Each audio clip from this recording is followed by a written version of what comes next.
Welcome, my friend. Welcome to Root and Rise, the space where we drop in to the deeper and vaster rhythms that govern life and the ways in which we experience life. So it's a really lovely autumn day here in the Mojave high desert, and I'm recording with the door of the room open. So you may hear birds and ravens and Bodhi, our dog, going in and out or digging a hole in the sand. And if so, enjoy those flavors of this land and our home as I am enjoying this lovely autumn breeze coming in through the door. So in today's episode, we are exploring something I find both fascinating and practical: neuroception, which for me sits at the intersection of the nervous system and intuition. It's that subtle, instinctive sense that happens below the level of thought, the body's way of feeling into safety or truth long before the thinking mind has had time to catch up. So I want to dive in today into what neuroception is and how it shapes the stories we tell ourselves, and how attuning to this innate intelligence of our nervous systems can help us reclaim our relationship with our intuition, our sense of trust in ourselves, trust in life, and our sense of belonging to the earth. I also find it a great way to practice rewilding and decolonizing our subtler sensory capacities. So take a breath, feel your feet, your seat, wherever your body is resting right now.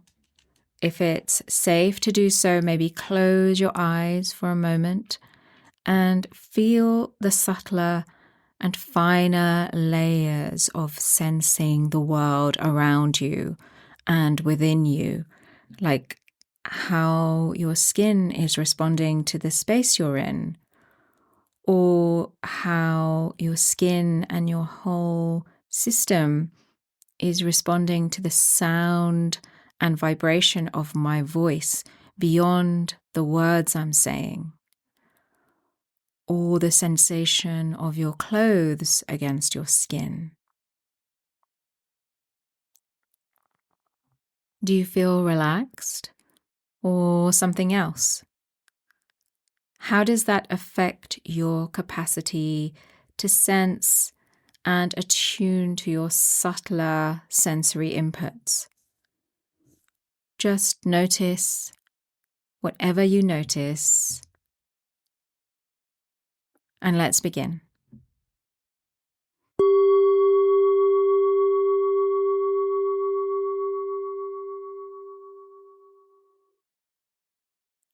So you may have heard the phrase, story follows state. And what that means is that the state of our autonomic nervous system and the emotions and sensations running through our bodies at any given moment, those are what shape and direct the meanings that we make. Whether we're responding to something consciously or unconsciously, our state determines the story and the meaning we're making from the experience. And those meanings and stories, they become our beliefs. They become the biases and the internal narratives that guide our lives, both individually and collectively. And this isn't one way. Our stories and beliefs and biases also feed back into our nervous system.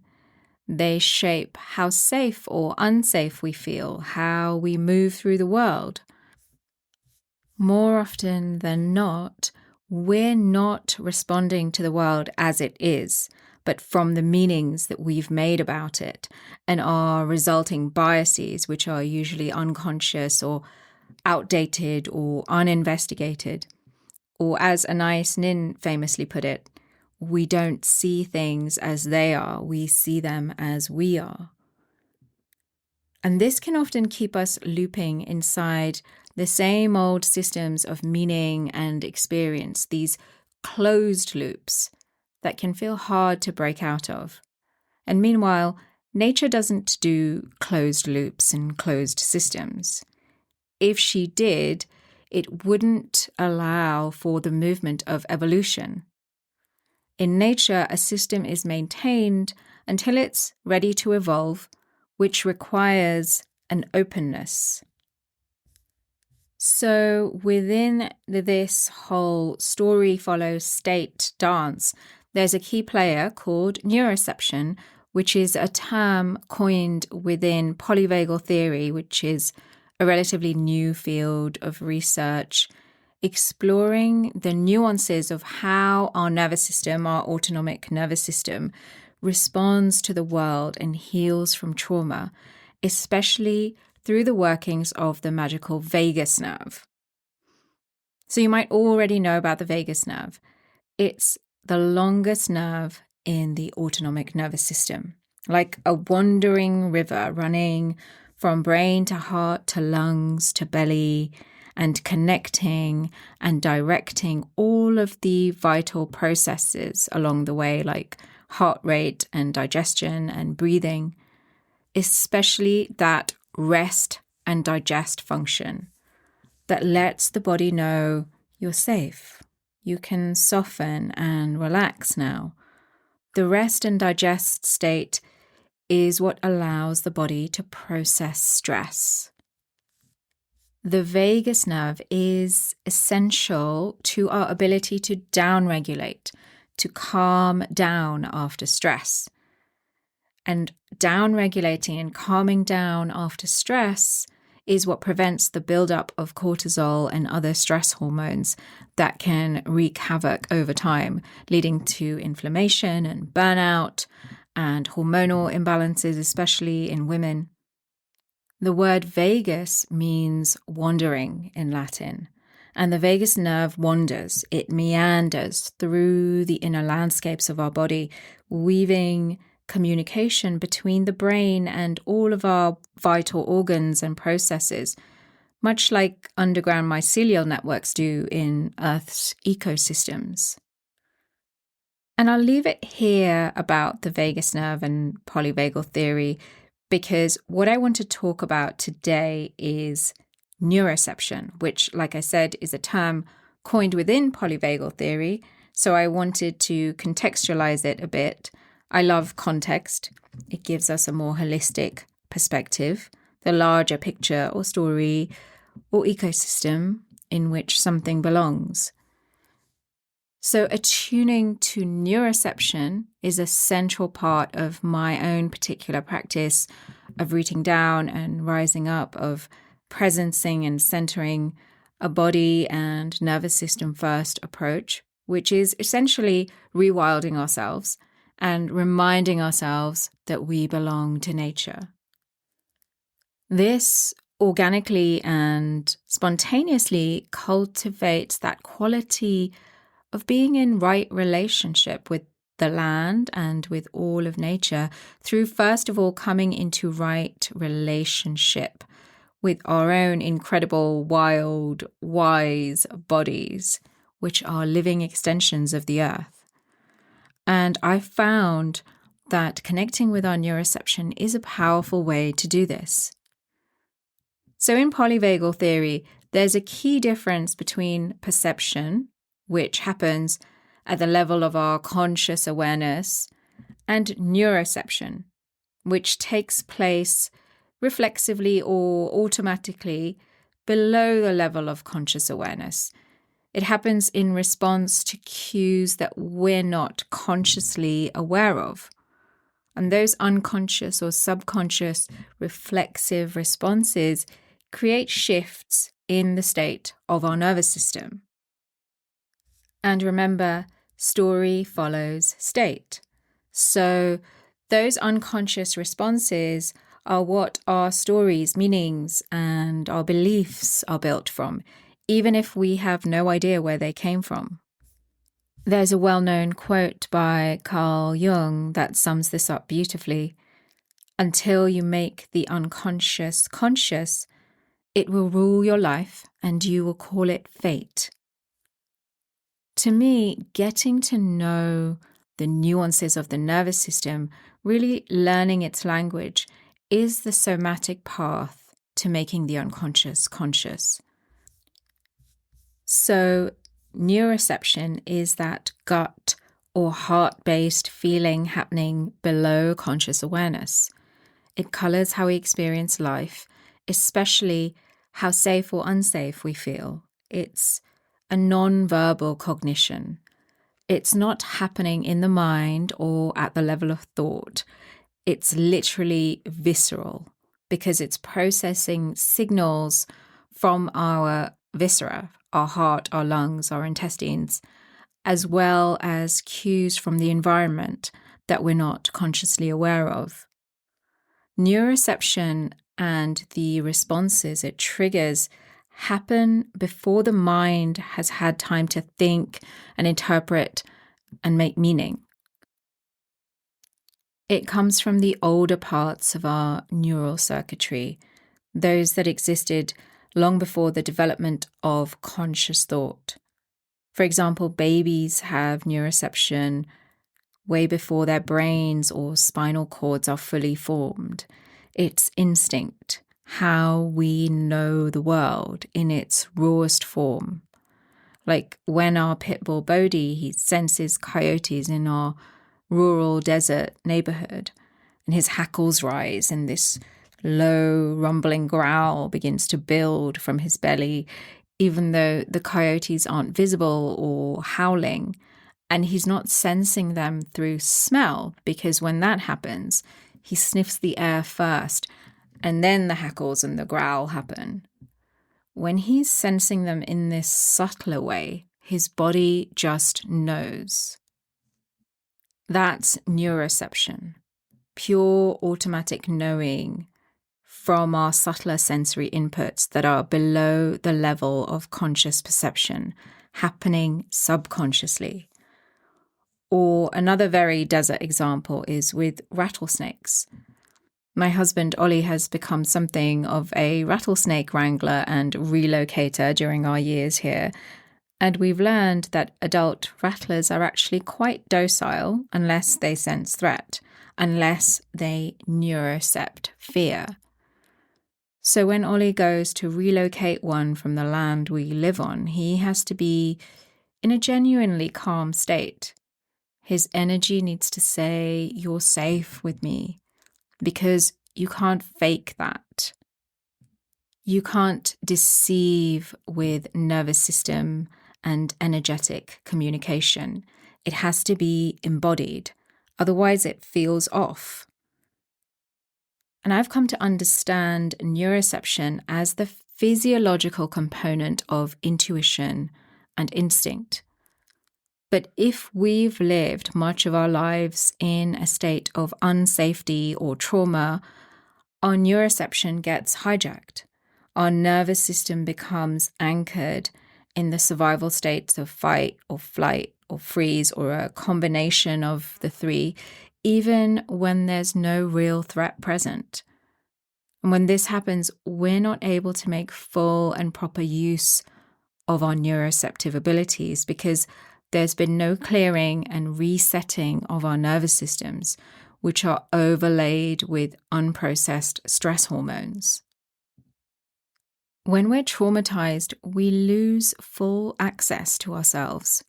We stop trusting our inner knowing and we start deferring to external authority and external information and doubting our instincts. We become disconnected from and mistrustful of our inner authority, our inner knowing and intuition, which doesn't feel safe to pay attention to because we're looping on an unprocessed trauma response. And this doesn't only happen from big T traumas. Our fear-based culture keeps most people in a constant drone of threat and vigilance, the world starts to feel fundamentally unsafe. And the media, including social media algorithms, feed that loop, and we don't have the capacity to question it or to feel something truer beneath the noise. And of course, the more fearful and anxious and stressed and traumatized we are, the more we mistrust our inner authority and don't have access to it, and the easier we become to control and manipulate. There's also the layer of ancestral and intergenerational trauma, those inherited survival patterns that run through our lineage, and they can unconsciously govern our lives until they're compassionately acknowledged and released. Often, when I'm working with someone, we'll discover a heavy sensation that's been looping in their nervous system that doesn't even belong to them. It's ancestral. It's been running its own story through their life. And when it's finally somatically processed and integrated, there's a clearing, there's a release. Suddenly, there's more space to trust their intuition again, to attune to their neuroception. Deb Dana, who writes really accessibly about polyvagal theory, says, "When we receive cues of danger, we react, and when we receive cues of safety, we relax. But for many, neuroception brings a misattunement. They cannot reliably inhibit their defense systems in safe environments or activate their defense systems when needed in risky environments." So this is where becoming aware of and tracking the subtleties of neuroception lets us start to clear it from layers of calcified stress and reclaim it as our inner superpower. When we start to resolve and integrate our trauma, we're no longer looping on unprocessed survival responses, and we can learn to cultivate trust in the visceral responses of our wise, wild bodies, our nervous systems, and our energy bodies. And we can also learn to start attuning to and trusting our visceral responses by unhooking from the doom scrolling or whatever it is that's hijacking our energy by keeping us stressed and anxious, and instead anchor into that felt sense of safety from our present moment lived reality in the here and now, by letting the body know and feel safety in the now. So where am I going with all of this? Why is it important to be properly attuned to our neuroceptive capacities? Because these are our spidey senses, our superpowers. Our neuroception is that intuitive, instinctual, visceral inner knowing that happens before the mind catches up. And unfortunately, we've had to pave over this wild, pre-verbal, holistic soul-body wisdom. We've become so steeped in the mandates of a culture that's built on distortion and chronic fear and control. So most of us live with this underlying static of anxiety, and that static scrambles the signal of our neuroception and our intuition. Or if we do receive clear intuitive hits or instinctual knowing, we often don't trust it. We second guess it or we gaslight ourselves, especially if it challenges logic or cultural norms. And neuroception is also holistic. It emerges from the whole body nervous system energy field. It's the conversation that's happening between psyche and soma and spirit, these interdependent and multidimensional aspects of who we are. And what I love about this is that it works in a both and way. It receives input from both internal and external cues beyond what our physical senses can perceive or our minds can analyze. And of course, we need both perception and neuroception working in harmony and in an integrated way to live sane and peaceful and healthy lives. When one is off balance, it affects the other. Right now, you're perceiving what I'm saying and you're understanding through your own lens of subjective interpretation. And if your neuroception is clear and unclouded by stress or trauma, you're probably feeling relaxed and unhurried and maybe curious. You can listen, you can take what resonates, let the rest go without feeling defensive or triggered by anything I say. But in this dying, dominant culture that we live in, most people's neuroception has become infiltrated, debilitated even. And that's dangerous because we're going to need this superpower to navigate the profound and generative shifts that this planet is moving through at this time. So let's talk about that infiltration for a moment. The main culprit is, surprise, surprise, chronic stress. That constant background buzz of anxiety and disconnection and fatigue that we've normalized. And then you add in unprocessed trauma and the oscillation between hyper and hypoarousal and the fear-driven, addictive propaganda of media and social media. And you've got a recipe for chaos in the nervous system. It makes us feel physically unsafe just because someone holds a different opinion. That's kryptonite to our superpower of neuroception, which is designed to alert us to actual danger and to anchor us into the parasympathetic rest and digest state when there's no threat, so that the body can process and repair. But instead, we live in a culture where rest feels dangerous, where unplugging from the machine feels like a sort of collapse into irrelevance, where we don't feel safe to relax, to pause, to make the space and time to cultivate our capacity to listen inwardly, to attune to our subtler levels of feeling and sensation.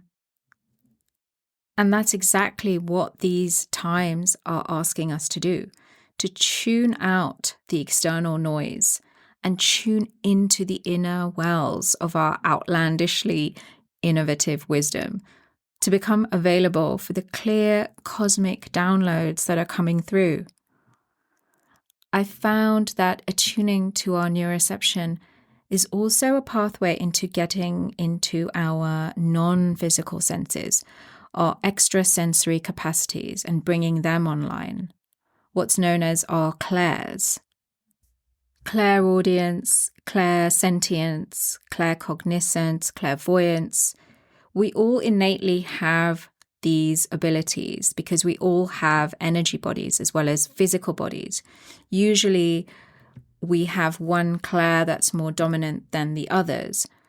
But in our materialist culture, we've been collectively and systematically programmed and trained into dulling these senses, so they're largely dormant in most of us. And when we stay constantly stimulated, constantly consuming external information and reacting, we spin ourselves into collective chronic stress. And like I said, that's kryptonite to our neuroceptive powers. When it's clear and unobstructed, neuroception can attune us to the truth behind words and appearances. It can guide us towards what's true and what's correct and resonant for us. It's the sense that helps us discern truth from distortion, not with the thinking mind, but with the whole body. And we need that now more than ever in these ultra-polarized, propagandized times.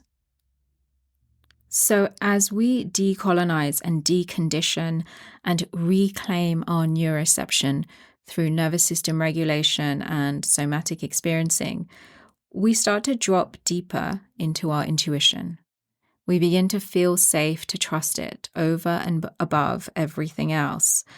And from that trust, we can create new realities, become stewards and architects of the new emerging paradigm from wholeness and embodiment instead of fear and reactivity.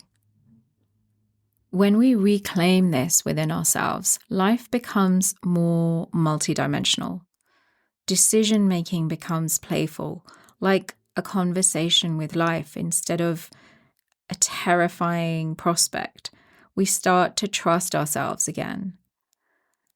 And that trusting ourselves, that's the frequency of abundance and liberation. So I want to leave you with a really simple practice to start attuning to your neuroception in daily life. It's not really a practice, actually. It's more an exploration of a more embodied way of being. So as you move through your day, start paying attention to your body's visceral responses in your interactions, both in person and online. When you meet someone new and everything looks good on paper and they're saying all the right things, but something feels off, trust that, even when there are no clear reasons that the mind can perceive. You don't need a story or a reason to project onto them, and the mind might try to talk you out of it, to rationalize you out of it, and you can thank the mind, and return to that wordless, story-free knowing in the body. And the reverse can happen too. Someone might not look or sound like your type of person. They might fit all your stories and preconceived biases about why they're sketchy, but your body feels instantly calm or open around them. Trust that too. This is about giving yourself permission to let your visceral response be enough, independent of your mind's preconceived biases and shoulds, which always disconnect us from our inner knowing. You don't need to explain or rationalize it. You can simply act from it if necessary, like saying yes or no, without attaching labels or moral judgments. And that's some radical rewilding. Allow your somatic, non-verbal cognition and response to be enough, and let your actions arise from that. For example, saying no to someone without having to project labels onto them about why. This also feels so liberating. There's no right way to do this. The point is to start bringing awareness to how your body communicates truth beneath thought and beneath conditioning, to what your inner knowing feels like, in contrast to mental analysis and rumination. So that's all from me for now. Thank you for tuning in. Thank you for your presence and your attention. Let whatever resonated be received and whatever felt dissonant be released without story or drama. Your attention and your energy are valuable. Don't offer them to what feels misaligned for you. And if you're interested in going deeper with this work of rewilding and decolonizing and reclaiming your superpower of neuroception and the many layers of nervous system recalibration and liberation, you can find ways to work with me one-on-one in the show notes below. And I'd also love to invite you to a free online gathering on December 10th called Stewarding the Emergent. It's the first of a conversation series on potential and growth and action in these rapidly changing times. And for this first conversation, we are going to be exploring the theme of What do we know when old certainties crumble? And the link to register is in the show notes. And until next time, stay rooted and keep attuning to the multidimensional language of your wise, wild body.